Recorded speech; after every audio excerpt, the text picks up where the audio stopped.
Olá, colecionadores e seguidores do canal Coisa de Colecionador. Como eu já falei diversas vezes, é muito difícil você falar de determinados filmes meramente em 3 minutos, naquelas minhas dicas de cinema, né? Satisfação garantida, tal.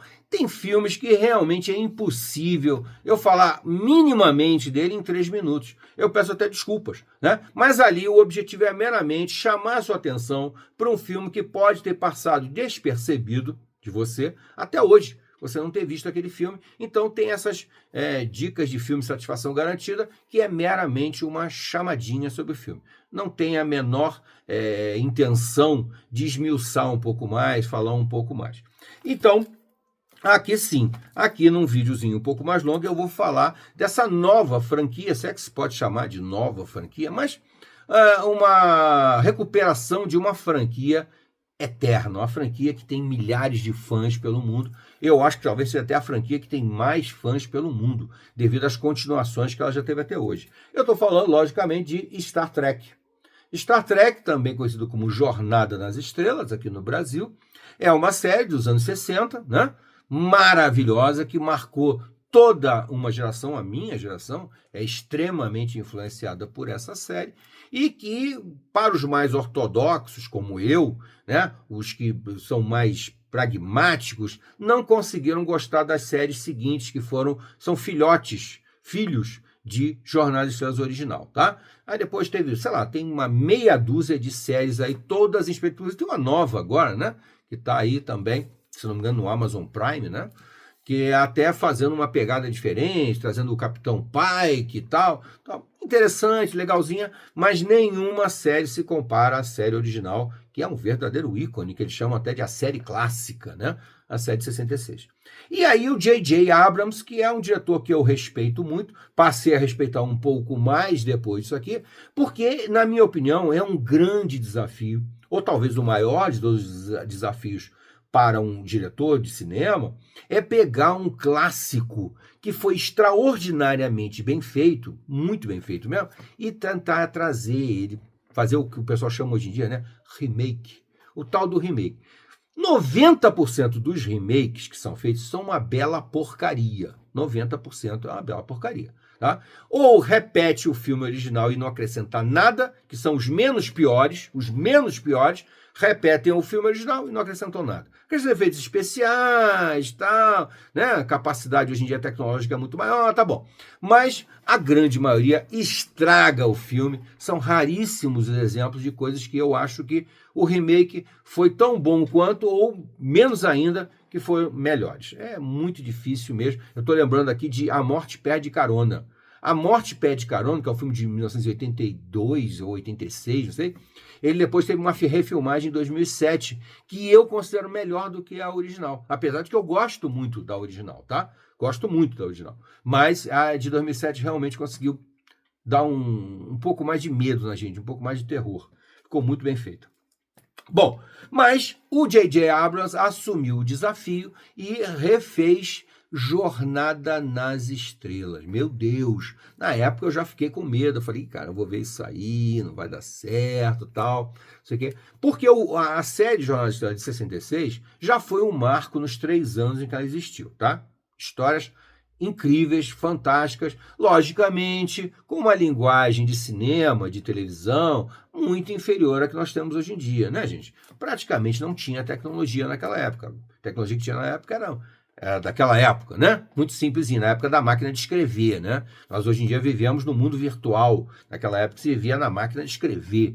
Então, é logicamente isso aí. Mas mesmo assim você tem uma recuperação da série no finalzinho dos anos 80, anos 90, que foi muito boa, que são os longa-metragens do cinema com a equipe original, com a tripulação original, os atores da tripulação original, que começou um pouco tímidozinho com o Jornada nas Estrelas, o primeiro filme, que se eu não me engano é de 89, eu não vou lembrar agora de cabeça, e depois engrenou mesmo com os filmes que vieram em seguida, né? A Ira de Khan, a Busca por Spock, a Procura de Spock, e a Volta para Casa, que são longas feitos com a tripulação, com os atores da tripulação original, e ficaram muito importantes para o cinema, são muito bons também, muito bons aqueles filmes. Mas então o desafio dele ficava ainda maior. Vou trazer de volta a Jornada das Estrelas? É complicado, né? E ele fez isso, e aceitou o desafio e fez muito bem feito, tá? Logo de cara eu vou elogiar demais o casting, a seleção do elenco. Nossa, eles conseguiram atores que, primeiro, tinham uma semelhança física muito grande com aqueles ícones de Jornada das Estrelas originais de 66. Eu fiquei impressionadíssimo com a semelhança física, muito grande mesmo. Já é um grande desafio, já é uma coisa muito complicada, né? Além disso, eles praticamente estudaram os maneirismos, os cacuetes, os jeitos, as interpretações daqueles atores originais, né? Do DeForest Kelley, que fazia o Dr. McCoy, do Leonard Nimoy, que fazia o Sr. Spock, e que fazia o Kirk, William Shatner, que fazia o Capitão James T. Kirk. Eles praticamente estudaram a maneira como eles interpretavam os personagens e conseguiram que os atores fizessem coisas muito próximas, muito semelhantes mesmo. Então ficou meio caminho andado, ficou espetacular. Além disso, o filme só tem coisas boas. A história não pretende substituir a história original. Não. Ela se passa como se fosse num universo alternativo, tá? Numa coisa diferente. Ele conseguiu extrair o que havia de melhor em Jornada das Estrelas e colocou numa atualização sem essa obrigação de repetir totalmente a série original. Então ele se libertou de um grande problema, que era a questão dos fãs mais cartesianos, mais exigentes, que queriam que fosse exatamente igual à série original. Então ele fez uma atualização com um propósito, com um objetivo muito claro, muito objetivo, muito direcionado. Objetivo muito objetivo, né? Desculpa a redundância. Mas com um objetivo muito claro, muito bem definido. Então foi isso. Ele não quis competir com a série original. Ele quis trazer para a visão dele o que tinha de melhor e acrescentar mais algumas coisas, principalmente, logicamente, em termos de efeitos especiais, né? Porque o que não tinha Jornada das Estrelas de 66 eram efeitos especiais, né? O que tinha até, hoje em dia, seriam chamados de defeitos especiais. Porque era muito fraquinho, né, gente? Era o que era possível na época, que já era prodigioso. Mas eu concordo que para as novas gerações, tentar assistir o Jornada das Estrelas original de 66 é complicado. Fica muito resumido às pessoas que gostavam muito na época, tá? Muito bem. E ele fez isso e fez muito bem feito, tanto no primeiro filme, quando ele propõe uma nova reunião da equipe, sem tirar nada das características fundamentais dos personagens, que é fundamental, que é essencial, tá? Você tem um Capitão Kirk que é arrojado, que é destemido e que às vezes até pode ser um pouco falho, porque ele é mais humano, né? Principalmente no primeiro filme, em que ele ainda é um garoto. Conta a origem dele, né, o nascimento do James Kirk. E, inclusive, arranja algumas justificativas interessantes para o que nunca foi contado na série original. Isso é um grande desafio. Ele traz aqui o famoso teste em que a série original fala, né, que o Capitão Kirk passou por aquele teste que ninguém jamais conseguiu passar, mas a série original não conta a história desse teste, tá? O teste do Kobayashi Maru, o famoso teste do Kobayashi Maru, que é usado essa expressão na série original, né? Que só se faz uma referência. Ah, esse teste só o Capitão Kirk passou, ninguém mais na frota conseguiu sobreviver a esse teste. É um teste. Mas a série original nunca explicou o que é isso, o que não era. E aqui o J.J. Abrams pega esse desafio e conta a história do famoso teste. E ele faz de uma maneira completamente brilhante, não só o teste propriamente dito, mas também como é que é a origem desse teste. O teste teria sido criado exatamente pelo Sr. Spock, que era um teste para provar que nenhum ser humano é capaz de lidar com qualquer tipo de cenário, qualquer tipo de situação desesperadora, com a situação da morte iminente. Como é que você vai lidar com a morte dos seus tripulantes? Como é que você vai fazer isso? E ele aqui aborda isso muito bem. E o Capitão Kirk, e a solução que o Capitão Kirk tem para esse teste terrível, que não tinha solução, na verdade, é absolutamente genial. Tipicamente a cara do Capitão Kirk, né? E, novamente, ele traz aquela dicotomia maravilhosa, aquele desajuste delicioso entre o do Sr. Spock e o Dr. McCoy. Enquanto Spock é extremamente cartesiano, pragmático, lógico o tempo todo, McCoy é a emoção em pessoa, é humano até não poder mais, faz tudo na base da emoção. Ele vive, é um médico, né, gente? É um cara que precisa disso exatamente para exercer muito bem a profissão dele, salvar pessoas. O outro não. O outro é um cientista, é um gênio, tal, é um cara totalmente frio. E no meio dos dois tem o Capitão Kirk, que faz o fiel da balança, que equilibra equilibra os dois muito bem e harmoniza os dois, né? E esses duelos são maravilhosos e, mais uma vez, a história aqui, o J.J. Abrams consegue trazer isso maravilhosamente para o filme novo de 2011, tá? É um filme absolutamente necessário se você gosta desse estilo de filme. É um filme que não tem uma idade muito definida. Eu acho que a partir dos 10 anos de idade você já vai curtir o filme, certamente. É um filme muito mais focado no ser humano, né, nas características mais humanas de todos nós, e não tem muita preocupação com a parte de ficção científica não, tá, gente? Muita gente, às vezes, deixa de ver Jornada das Estrelas porque acha que vai ver um filme tipo 2001, Odisseia no Espaço, que é um filme hermético, que é um filme realmente excessivamente metalinguístico, cheio de referências de ficção científica, aliás, diria muito mais de científico do que de ficção, tal.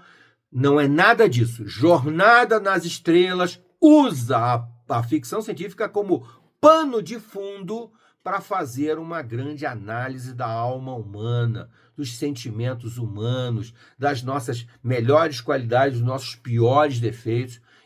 E a série sempre foi isso.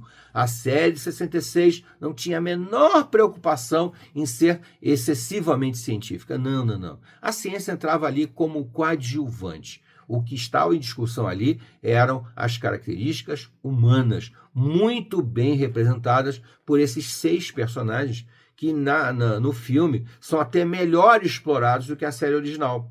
Porque a série original focava muito nos 3, né? O Capitão Kirk, o Sr. Spock e o Dr. McCoy. Basicamente, isso era a série original. Os outros 3 ou 4, entravam como coadjuvantes. O piloto, Chekhov, o engenheiro Scott, a oficial de comunicações, o Uhura, eles eram muito mais coadjuvantes. Não tinham, assim, um episódio ou outro, eles tinham algum destaque, mas, no geral, não tinham.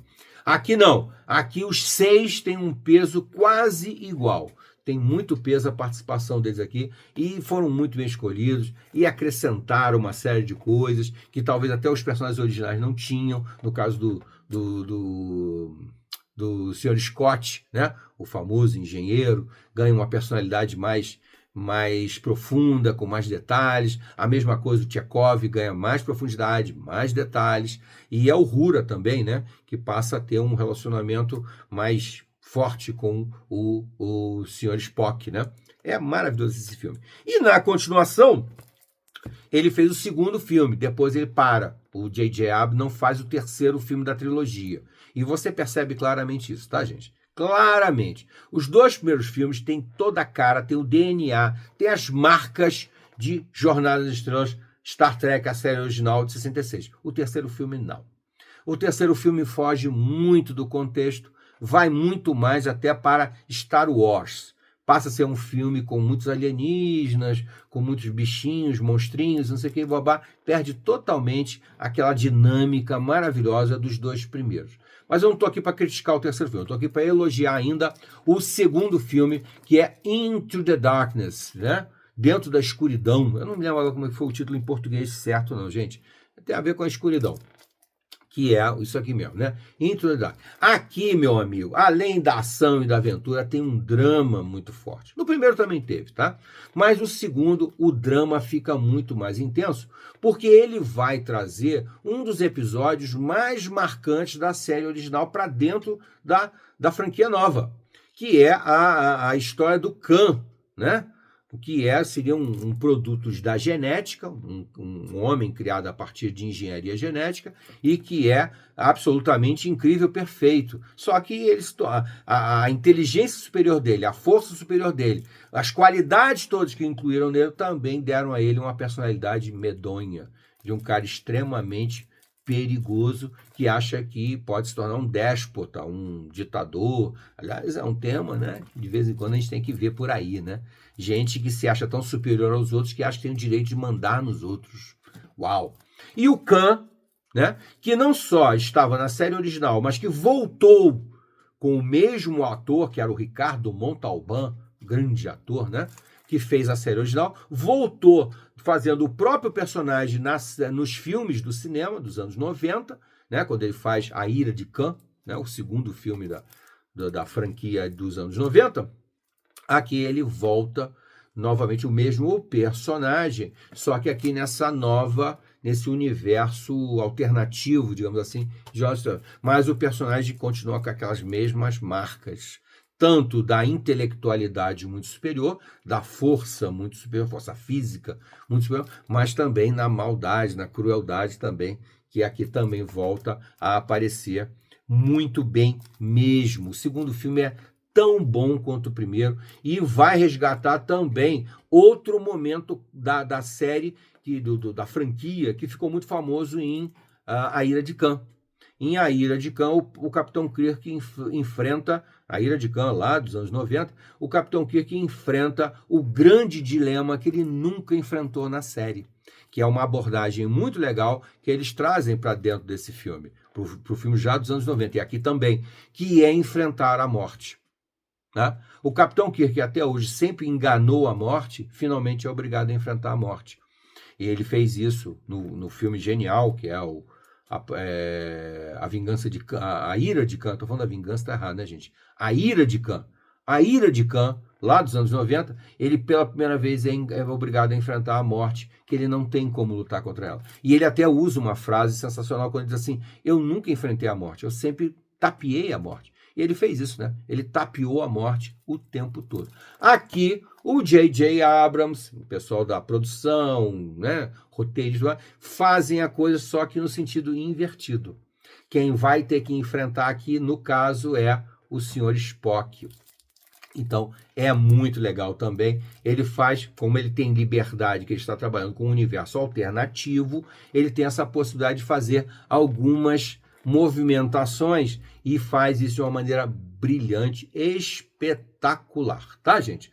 Então, eu não tenho a menor dúvida de que você vai adorar esses dois grandes filmes, tanto Star Trek de 2011 quanto o de 2013. Infelizmente, o que veio na sequência, o 2015, eu nem tenho ele, porque ele realmente é um filme chato, lento, arrastado, que é muito mais focado na aventura, né? É uma aventura espacial, né? Não tem compromisso com a ficção científica, não tem compromisso com o drama, não tem compromisso com aqueles elementos que a gente tanto gosta de Jornada nas Estrelas. O terceiro filme é infinitamente inferior aos outros dois, tá?